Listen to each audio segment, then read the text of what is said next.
falo. Primeira carta do apóstolo Pedro, no capítulo 4. Nós seguiremos a exposição a partir do versículo 7.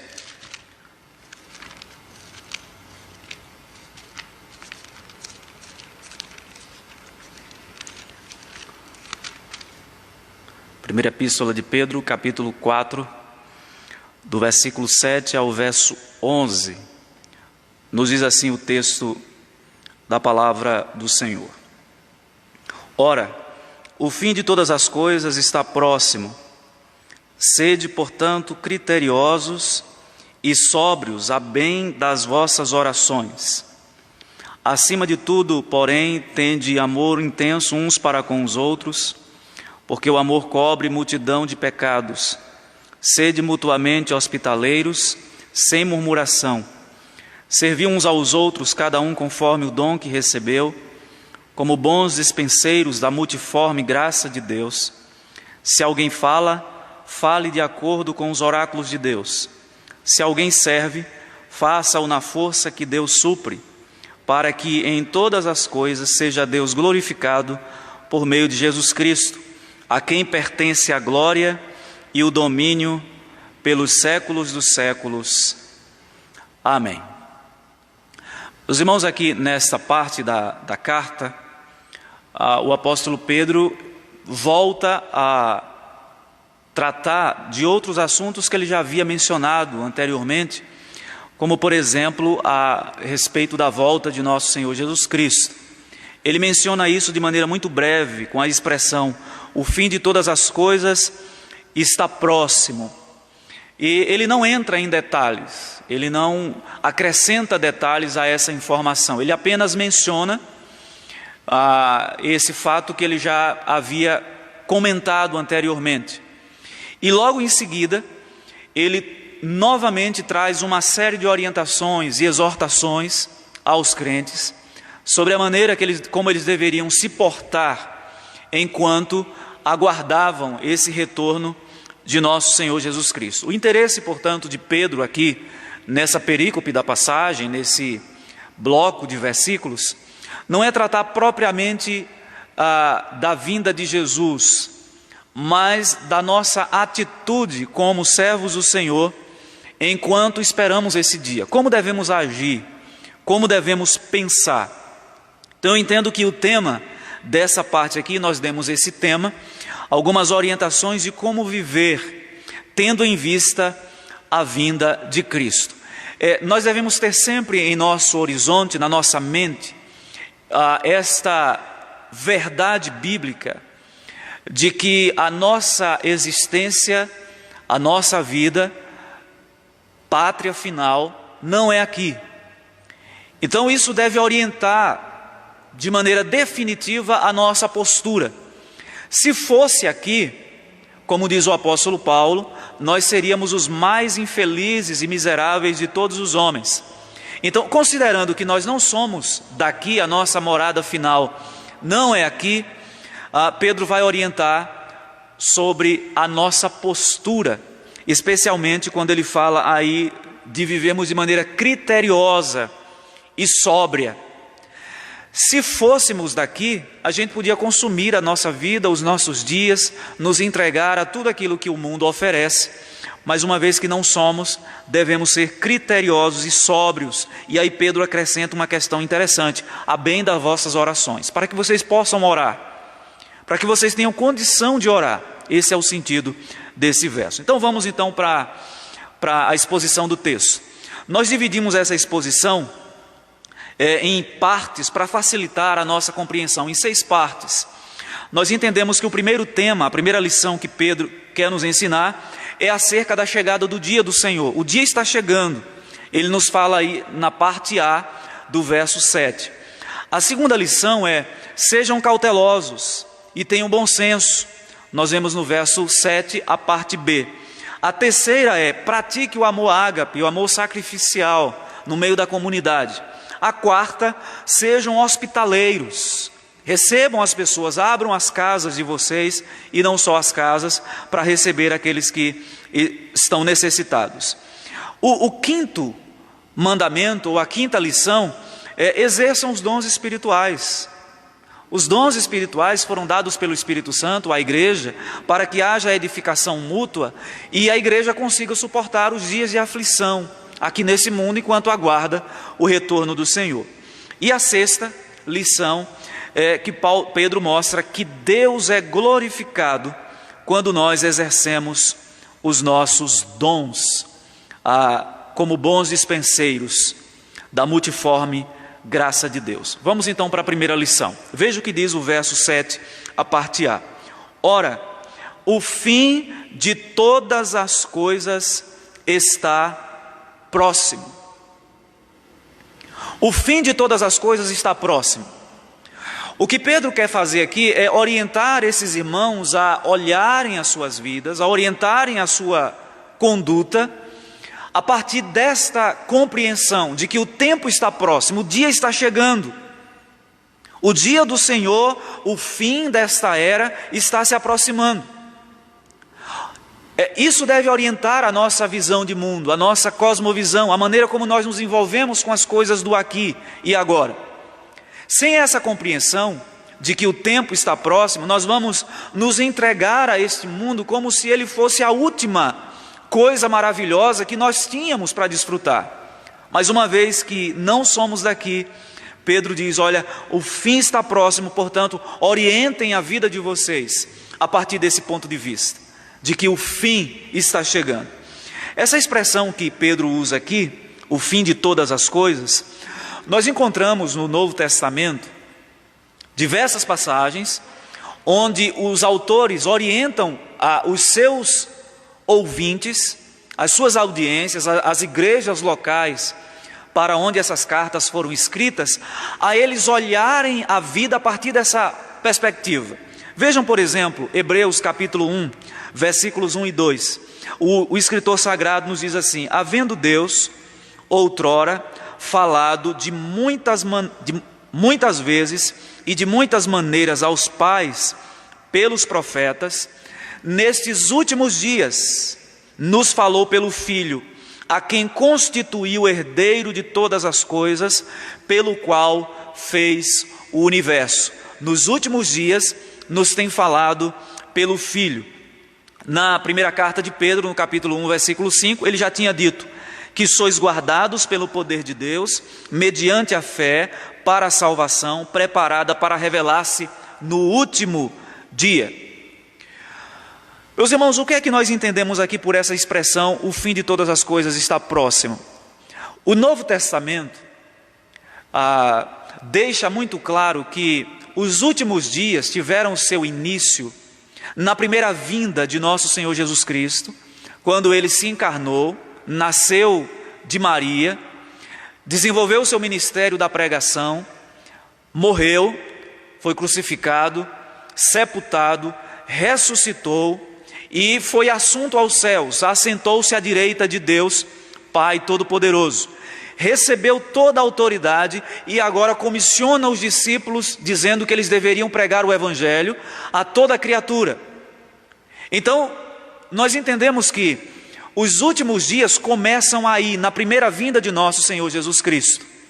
E todo esse tempo da dispensação da igreja, da pregação do Evangelho, são os últimos dias que estão caminhando para o fim de todas as coisas, o último dia que Pedro menciona no capítulo 1, versículo 5, texto que nós acabamos de ler, quando ele diz que o povo de Deus, a igreja, era guardada pelo seu poder mediante a fé para a salvação, preparada para revelar-se no último dia. O último dia é uma referência à vinda de Cristo, ou o dia do Senhor, o dia da prestação de contas. Sabendo, meus irmãos, que o dia se aproxima, que a vinda de nosso Senhor Jesus Cristo não irá demorar, pelo menos do ponto de vista de Deus. E a gente precisa compreender que o tempo de Deus não é o nosso tempo. Da nossa perspectiva humana, nós raciocinamos a partir de categorias de tempo. Então 100 anos para nós é muita coisa, 200 anos, muita coisa, 1000 anos, nem se fala. Então nós raciocinamos dentro de categorias de tempo, a gente raciocina assim, a gente não tem como fugir, porque nós fomos concebidos na realidade do tempo, mas Deus não. Então, do ponto de vista de Deus, a vinda de Jesus de fato está próxima, e do ponto de vista temporal também, porque os sinais, como diz uma belíssima canção, são indiscretos para mostrar para nós que o Filho está prestes a retornar. Então, sabendo que o fim de todas as coisas se aproxima, olha como Pedro diz na parte B do verso 7. Sede, portanto, criteriosos e sóbrios, a bem das vossas orações. Eu trouxe aqui a tradução da Nova Almeida, a nova tradução, que diz assim: portanto, sejam criteriosos e sábios para poderem orar.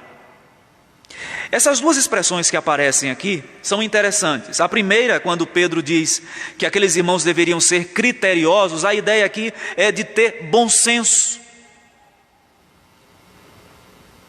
Julguem bem as coisas, avaliem bem as coisas. Ou seja, vivam a vida cristã em sã consciência. Não se deixem iludir pelas circunstâncias que vocês estão vivendo. E isso fazia toda a diferença, meus irmãos, naquele contexto que Pedro e aqueles irmãos estavam vivendo. Um contexto de perseguição que facilmente podia desviar a atenção daqueles irmãos para as circunstâncias e tirarem os olhos do fato de que Cristo iria se manifestar. Então Pedro diz: tenham cuidado, sejam criteriosos, julguem todas as coisas com base no plano estabelecido por Deus. Tenham convicção disso. A ideia aqui é: não tenham dúvida acerca do controle de Deus da história. Meus irmãos, não é incomum, quando nós estamos vivendo situações que fogem do normal, do comum, do corriqueiro, do cotidiano, a gente passar a questionar os planos de Deus e levantar uma série de perguntas, de questões acerca do seu controle sobre todas as coisas. Quando tudo se encaixa da maneira que nós planejamos, a gente diz: não, Deus de fato está no controle de todas as coisas. Mas quando as coisas escapam do nosso controle, a gente passa a ter um olhar diferente. E é isso que Pedro está querendo evitar nesses irmãos. Sejam sóbrios, sejam criteriosos, tenham calma, sejam serenos. A segunda palavra, a palavra sóbrio, ela sempre é usada na Escritura para falar do contraste dela. O contrário de sobriedade é a embriaguez. Vocês devem se lembrar do texto da carta do apóstolo Paulo, a primeira carta aos Tessalonicenses, no capítulo 5, a partir do versículo 3 até o verso 11. Paulo traz uma série de orientações ali nessa primeira carta, e aí, a determinado momento, ele diz para aqueles irmãos: sejam sóbrios, não durmam, não se deixem enganar. E é isso que Pedro está resgatando aqui novamente. Meus irmãos, não se deixem entorpecer pelas coisas do aqui e agora. Sejam sóbrios.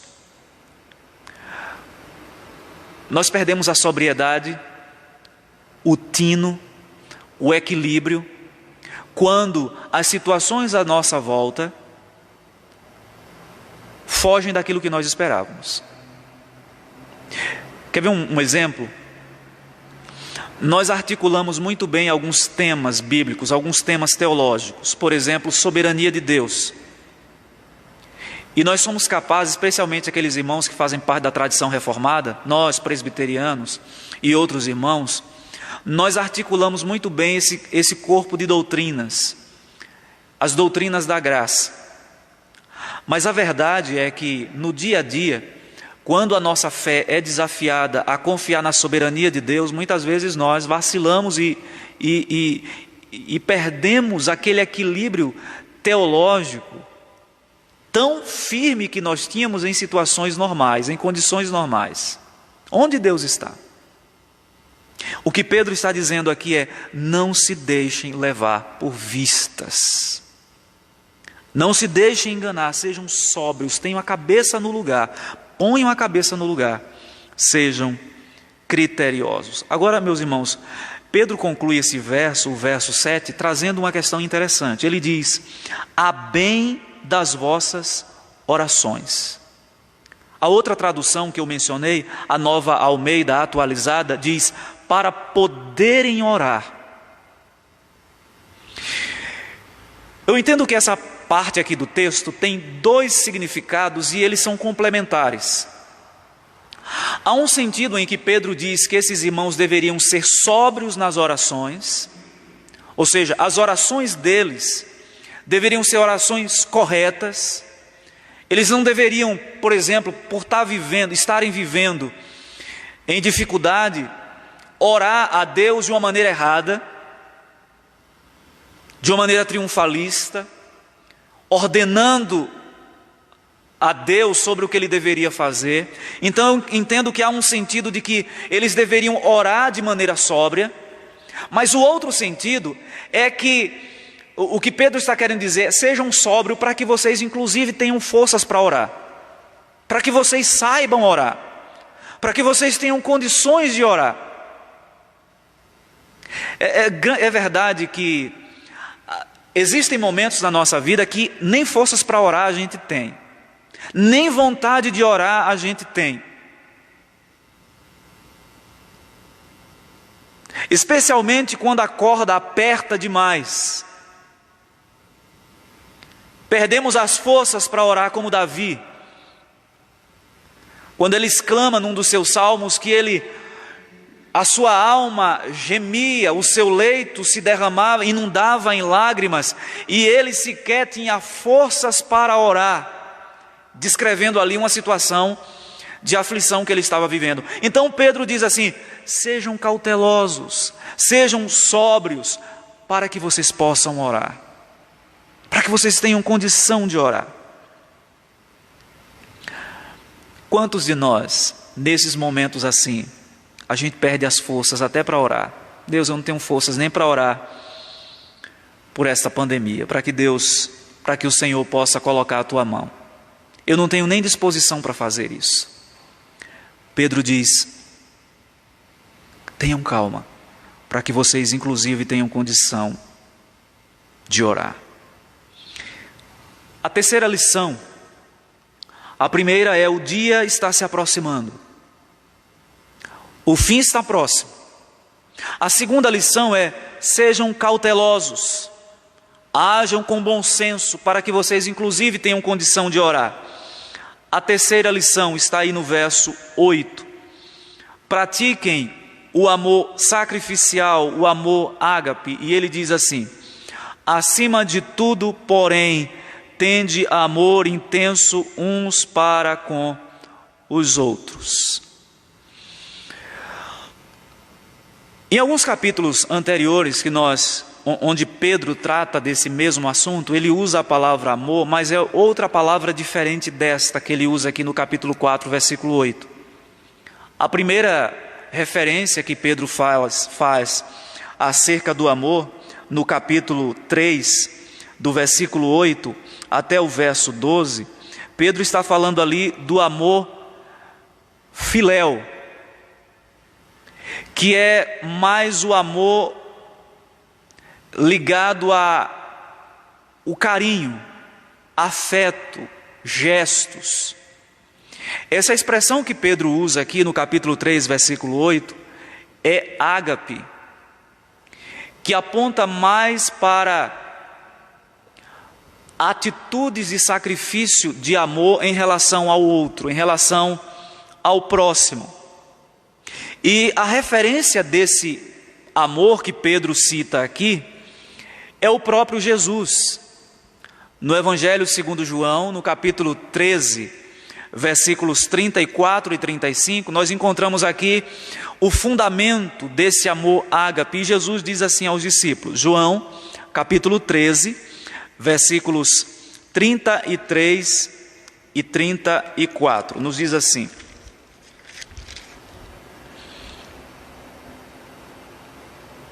aliás, versículos 34 e 35. Novo mandamento vos dou, que vos ameis uns aos outros, assim como eu vos amei, que também vos ameis uns aos outros. Nisto conhecerão que sois meus discípulos, se tiverdes amor uns para com os outros. Então, é fiado nesse princípio estabelecido aqui pelo Senhor Jesus, que Pedro diz que aqueles irmãos deveriam se portar na comunidade da fé.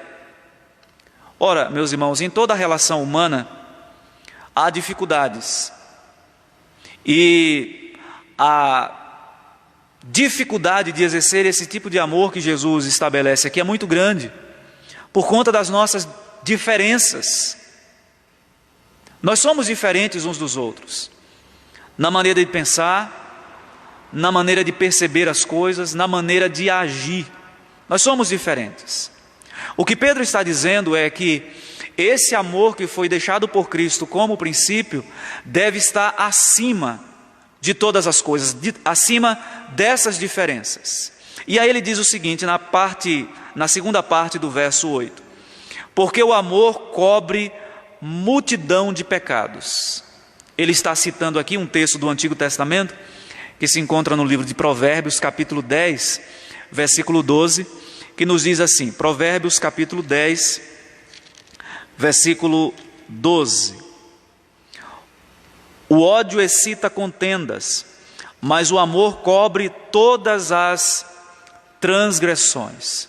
Esse versículo aqui, ele é entendido muitas vezes de maneira equivocada. Algumas pessoas usam esse versículo para dizer o seguinte, que todas as vezes que alguém exorta o outro ou corrige de um erro que ela está cometendo, ela não está praticando esse amor que foi estabelecido por Jesus, porque afinal de contas o amor cobre multidão de pecados. Algumas pessoas interpretam esse versículo dizendo o seguinte, que você deve, para obedecer esse versículo, fazer de conta que o erro do irmão não existiu, ou seja, você encobre o erro dele, você coloca panos quentes sobre ele. Isso não é verdade, porque se Pedro estivesse ensinando isso, ele estaria contrariando um princípio claro estabelecido por Jesus em Mateus 18. Se o teu irmão pecar contra ti, vai arguí-lo entre ti e ele. Se o teu irmão te ouvir, tudo bem, se não, chama mais uma ou duas testemunhas. Se ele não te ouvir, chama as autoridades da igreja. E se ainda assim ele se mantiver endurecido, considera-o publicano, considera-o de fora. Então, o que Pedro está dizendo aqui, não é que nós devemos fazer vistas grossas para o pecado, não só nosso, como dos outros também.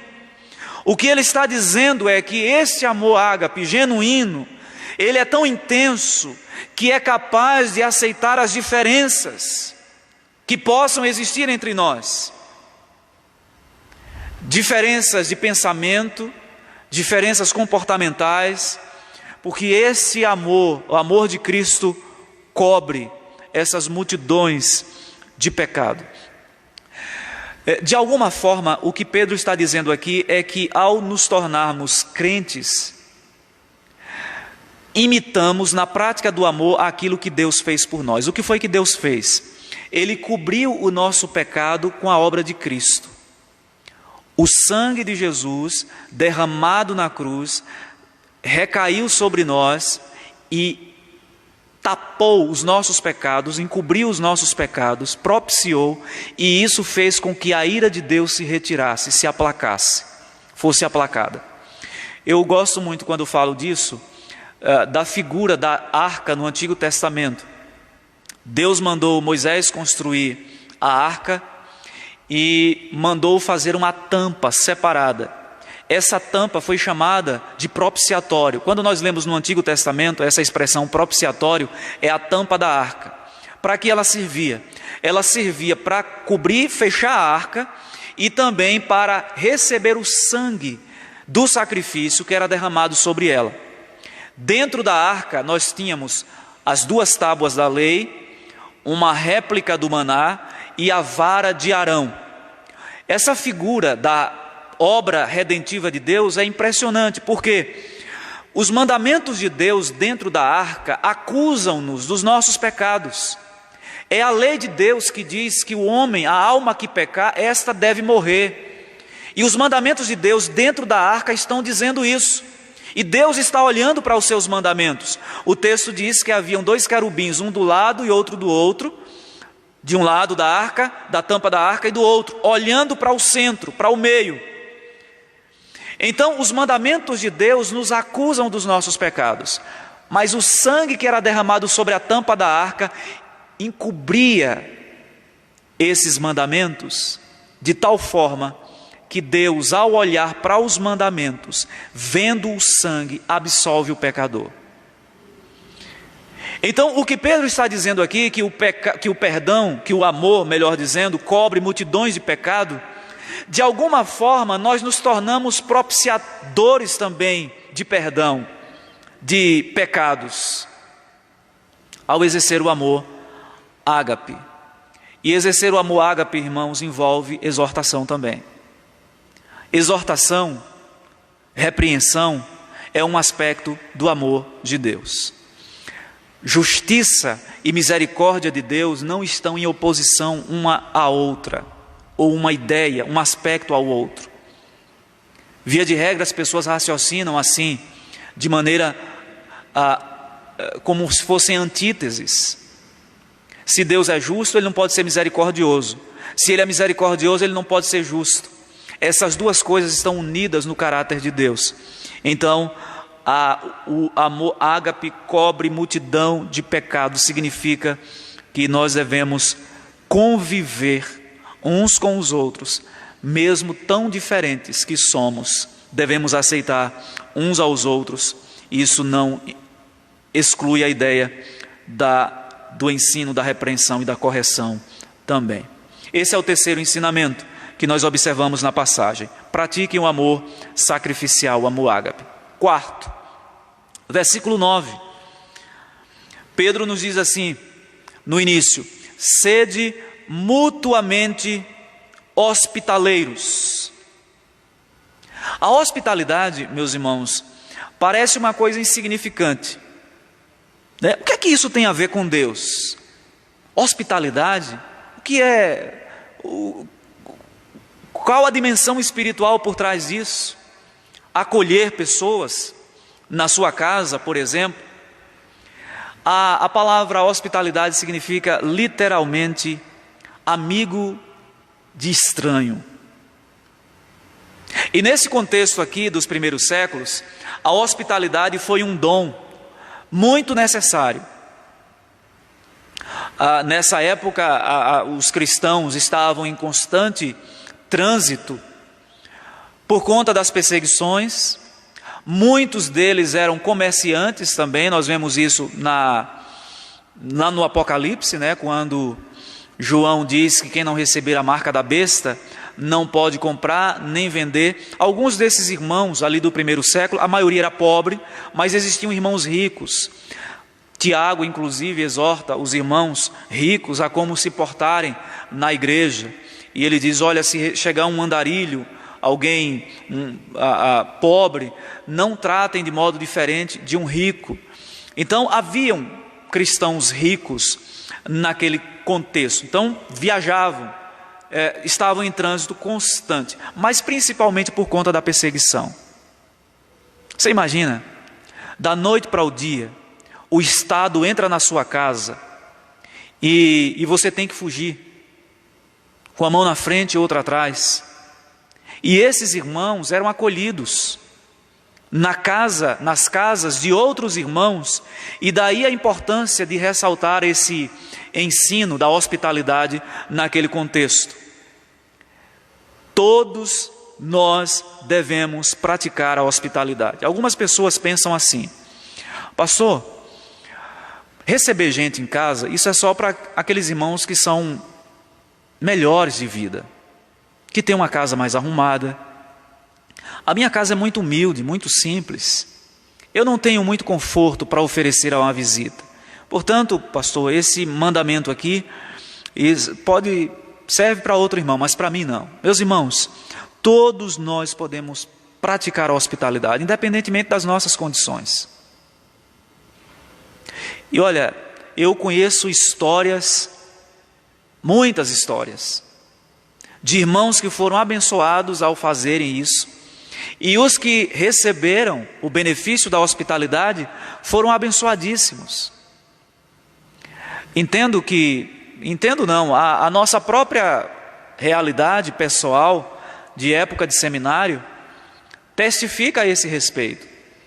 Você sai da sua cidade, vai para uma cidade diferente, um local longe, e lá você é acolhido por irmãos. Lembro que no período que estava no seminário, nos finais de semana, nós íamos para a igreja ficava longe de casa, a gente ia de manhã cedo, de ônibus, juntamente toda a família, e durante o dia nós éramos recebidos lá na casa dos irmãos. Depois da escola dominical, sempre tinha uma escala, e a gente ia para a casa de um no domingo, para a casa de outro no outro domingo, e a gente almoçava nessa casa, ficávamos a tarde inteirinha lá na casa desse irmão, às vezes fazíamos algumas visitas, e à noite eu pregava no culto, a gente cultuava junto com os irmãos, e depois do culto a gente retornava para casa. Sei que aqueles irmãos, muitos deles, tiveram que abrir mão, do conforto às vezes, para nos receber. Em algumas ocasiões, até no sábado à noite, quando tinha uma programação, a gente ia, dormia por lá e retornava no domingo à noite. Meus irmãos, como isso foi abençoador. Então nós não podemos nos esquecer desse mandamento importantíssimo, praticar a hospitalidade. E olha só o que Pedro diz, ainda no verso 9: sem murmuração. Sem o coração pesado. É certo que existem muitas pessoas que têm dificuldade com isso. Nós temos dificuldade com isso, de quebrar a nossa rotina, Você está acostumado a fazer aquelas coisas diariamente, e sempre que recebe uma pessoa, a rotina da família, a dinâmica da família muda completamente. Isso tem as suas dificuldades. Mas a gente não pode se esquecer de que esse é um mandamento bíblico importantíssimo. Eu faço uma observação. Pastor, eu posso receber qualquer pessoa e de qualquer forma? Não. Inclusive, na própria passagem aqui, Pedro diz que nós devemos ser criteriosos, ele fala isso no verso 7, criteriosos e sóbrios. Nós não temos dúvidas de que existem pessoas hoje que se aproveitam da boa vontade de outras. De vez em quando a gente vê golpes sendo praticados aí. De vez em quando surge uma modalidade diferente. Recentemente foi o golpe do banheiro. A pessoa chegava na casa e dizia: eu posso usar o teu banheiro? Nunca tinha visto a pessoa de boa vontade: posso sim, vá lá, entra no banheiro. A pessoa ia lá para dentro de casa, fazia alguma coisa, quando se dava conta, a pessoa já tinha furtado e já tinha saído de casa e a pessoa nunca mais viu. O golpe do copo d'água também. A pessoa pede a água no portão, o portão fica aberto, e quando a pessoa entra para ir pegar a água, a pessoa pratica o mal. Meus irmãos, esses exemplos são reais e a gente precisa ser criterioso nisso, em quem a gente coloca na nossa casa, mas esses exemplos negativos não podem servir de desculpa para que a gente não pratique a hospitalidade, que é um mandamento bíblico de Deus para o seu povo. Quinto lugar, quinta lição, versículo 10. Vamos recapitular aí o que nós já falamos? A primeira lição, Pedro diz: o dia está se aproximando, o tempo está próximo. A segunda é: tendo em vista isso, sejam cautelosos, tenham bom senso, vivam com prudência. O terceiro é: pratiquem o amor sacrificial. O quarto: sejam hospitaleiros. E agora, a quinta e penúltima lição: exercitem os dons espirituais. Versículo 10. Servi uns aos outros, cada um conforme o dom que recebeu. Servir uns aos outros, cada um, conforme o dom que recebeu. Pedro não está falando aqui de talentos naturais. Ele está falando de dons espirituais que foram dados pelo Espírito Santo à igreja para a edificação do corpo de Cristo. Você pode estar se perguntando, pastor, qual é a diferença entre um talento natural e um dom espiritual? Eu entendo que a diferença está no propósito. O dom espiritual se diferencia do talento no propósito que ele tem de edificar o corpo de Cristo. Ele, portanto, o dom espiritual tem um propósito redentivo. O propósito dele é, como vamos ver, a glória de Deus e a edificação dos irmãos, inclusive a sua própria edificação também. O talento natural não. Deus dá talentos a todas as pessoas, todos nascem com talentos, mas não necessariamente são usados com propósitos redentivos. Por exemplo, alguém que tem um talento para a música, os cantores seculares, muitos deles mais talentosos, muitos mesmos, mais talentosos do que muitas pessoas tementes a Deus e que lidam com a área da música também. Qual a diferença? É que aquele que tem o talento natural da música, apesar de não saber, ele glorifica a Deus com isso, porque isso revela o aspecto da criação, da imagem e semelhança de Deus, mas ele não faz isso de maneira intencional para a glória de Deus e para a edificação de outras pessoas. Então essa é a diferença básica entre um talento natural e um dom espiritual. O dom espiritual é usado para a edificação, um propósito redentivo, e o talento natural, via de regra, não. Então todos aqueles que foram enxertados na videira, inseridos no corpo de Cristo, têm dons espirituais. Tem uma música de Armando Filho que diz que não há inúteis na casa do Pai. Não há inúteis. Ninguém foi chamado por Deus para aferir o padrão de qualidade da igreja ou do outro. Infelizmente, às vezes, existem algumas pessoas na igreja que elas raciocinam assim: o meu papel na igreja é ser um fiscalizador, ver se as coisas estão andando certinho, se tudo está andando da maneira correta, e aí entende que o papel dela é verificar o padrão de qualidade da igreja, se a música é boa, as músicas são boas, as letras são boas. Estou dizendo que a gente não deva fazer juízo de valor dessas coisas, mas não fomos chamados, o nosso propósito principal não é este. Porque se nós nos preocupamos demasiadamente com essas coisas, a gente vai encontrar defeito, não tenha dúvida. Você vai encontrar defeito da liderança à criança da igreja, do prédio onde nos reunimos, a tudo que você possa imaginar da parte física do templo.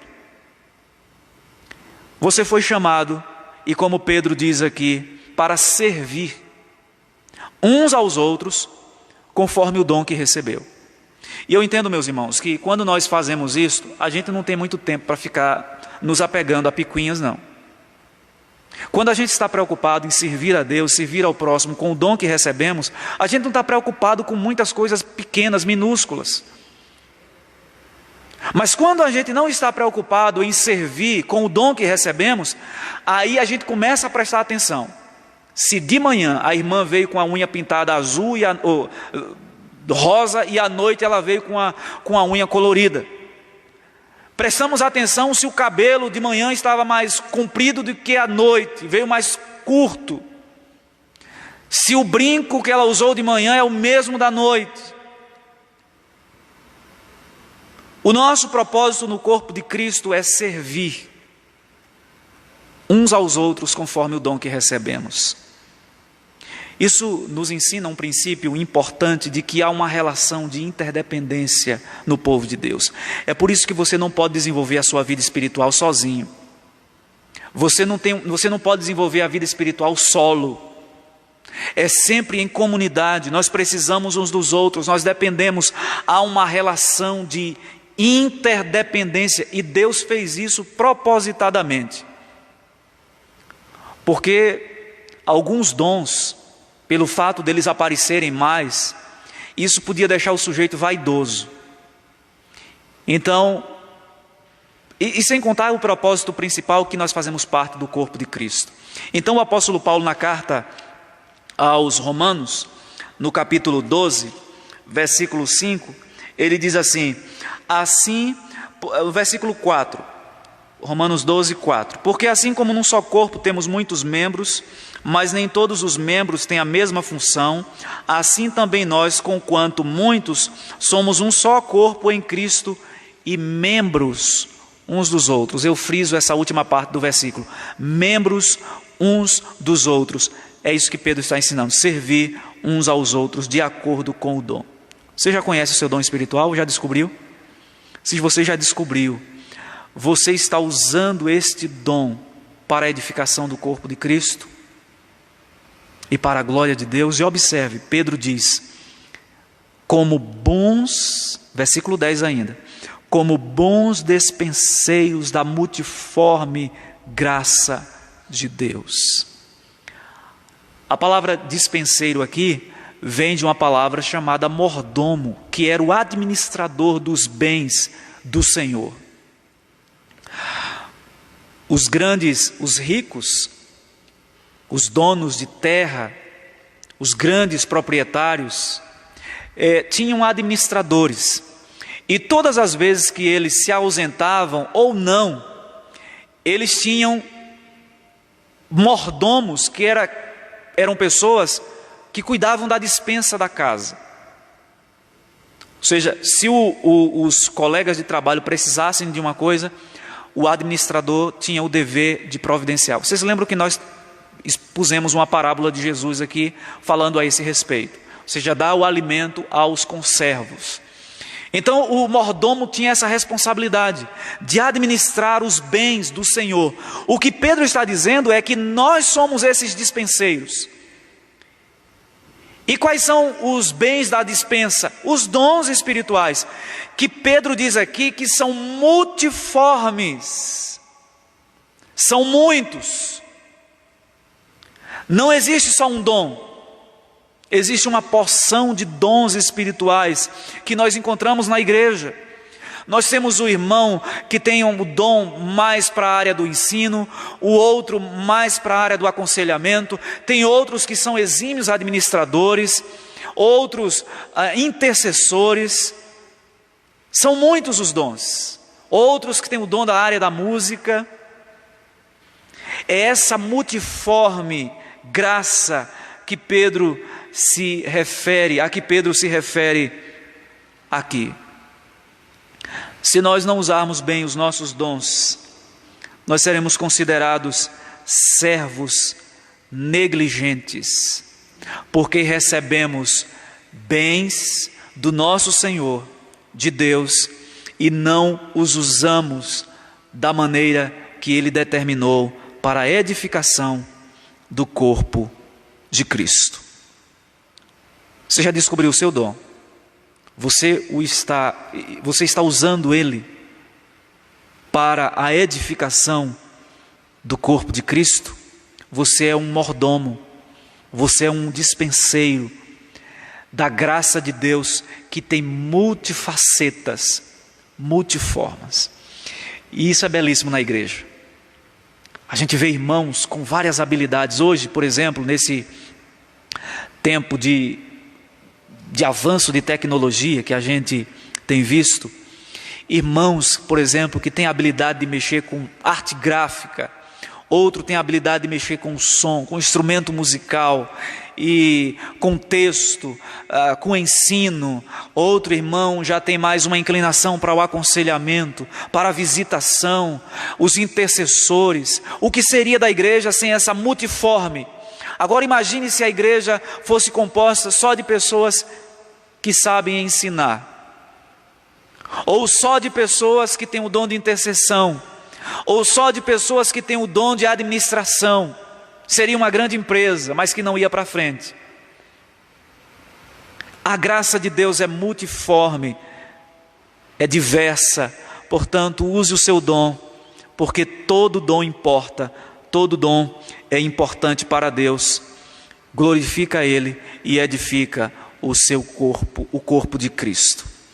Em sexto e último lugar, Deus é glorificado quando servimos. É isso que diz o verso 11.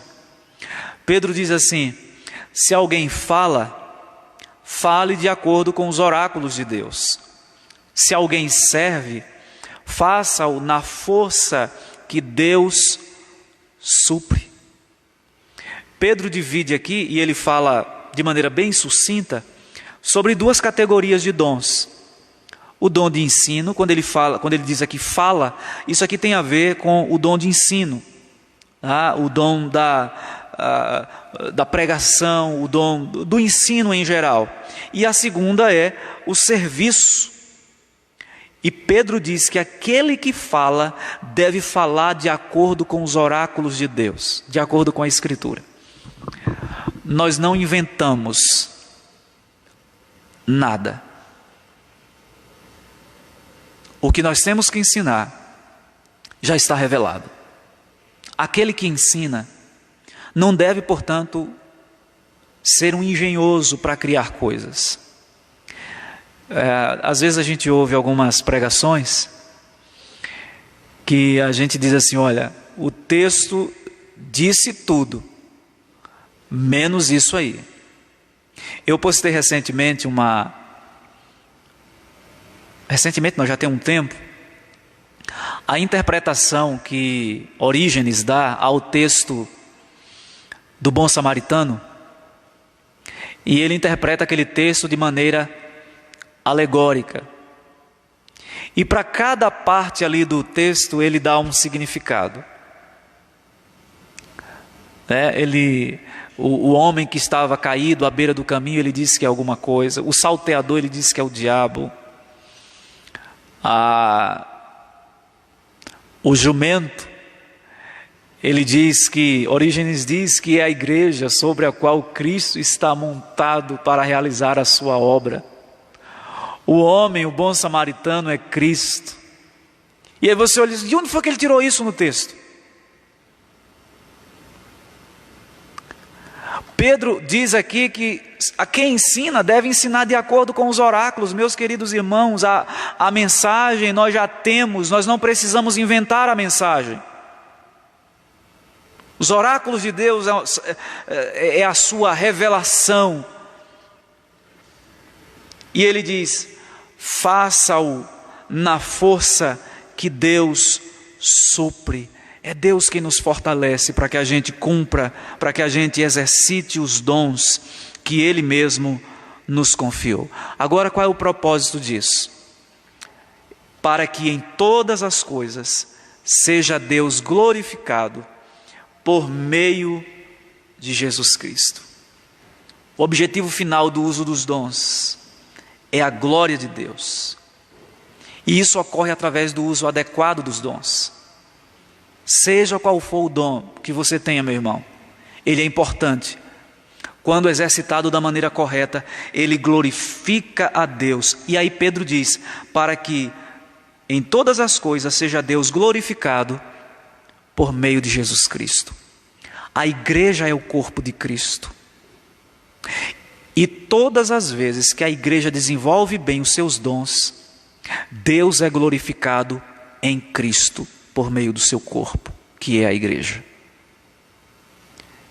Deus é glorificado quando nós trabalhamos bem, quando nós usamos os nossos dons para a edificação da igreja e para a glória do Senhor, não para a nossa própria glória, não para a nossa autopromoção. Existem alguns dons que são perigosos nesse sentido, especialmente aqueles que estão mais em evidência. Se a gente não sondar o coração, a gente corre o risco de achar que o dom que exercitamos, que recebemos de Deus, usamos para o nosso próprio proveito, para o nosso próprio bem, e deve ser para a glória do Senhor. Por fim, o versículo 11 conclui dizendo: a quem pertence a glória e o domínio pelos séculos dos séculos.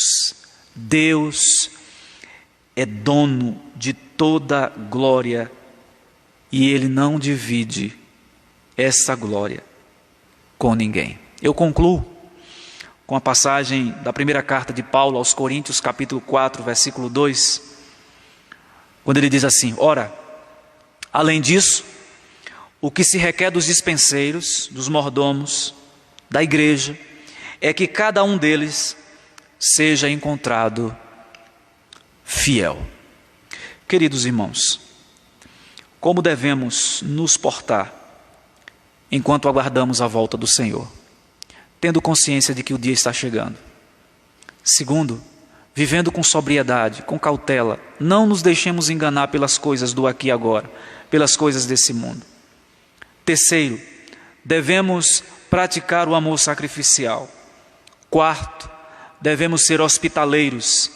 Quinto, devemos exercitar os nossos dons, porque esses dons, em sexto lugar, glorificam a Deus.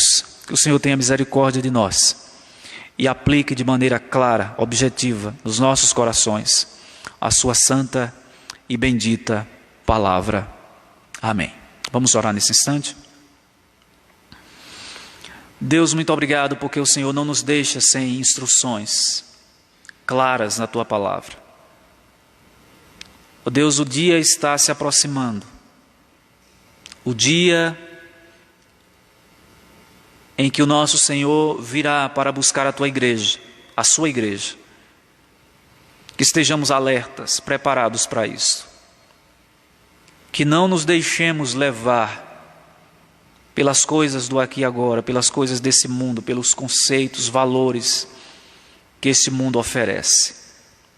Que estejamos preparados, que sirvamos ao Senhor, que sirvamos aos nossos irmãos com os dons que recebemos, que tem objetivo a glória do Senhor e a edificação do corpo de Cristo. É no nome dele que oramos. Amém. Meus irmãos, nós chegamos ao final desse culto de estudo bíblico. Queremos agradecer a todos que nos acompanharam até aqui. No domingo, pela manhã, às 9h30, se Deus nos permitir, nós estaremos de volta, no momento de adoração, que será transmitido aqui pela página do Facebook da nossa igreja. E um aviso importante. Hoje saiu um novo decreto municipal com um toque de recolher a partir do dia 11 deste mês, no próximo sábado. Então queremos comunicar aos irmãos que o trabalho do domingo à noite não poderá ser realizado presencialmente aqui na igreja, tá? Então, segundo havíamos informado aqui, decisão do Conselho, a última, baseada no penúltimo decreto, nós retornamos às atividades 2 vezes por semana, domingo à noite e quarta-feira. Então, no domingo à noite não teremos, tá bom? Será transmitido pela internet. Deus abençoe a todos, nos conceda uma noite de paz e um sono restaurador na sua presença. Amém.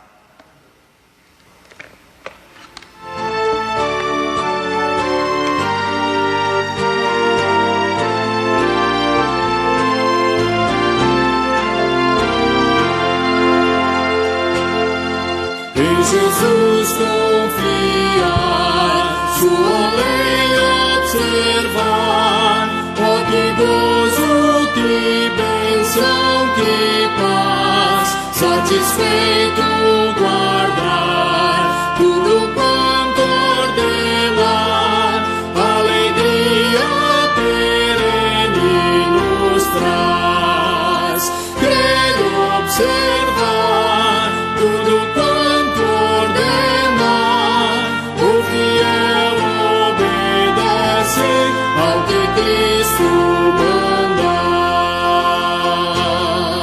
O inimigo falaz, a calúnia mordaz, Cristo sabe desprestigiar, nem tristeza, nem dor, nem intriga maior.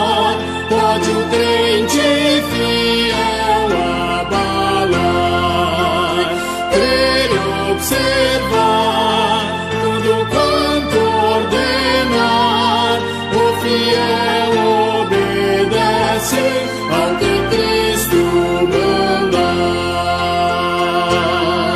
Grande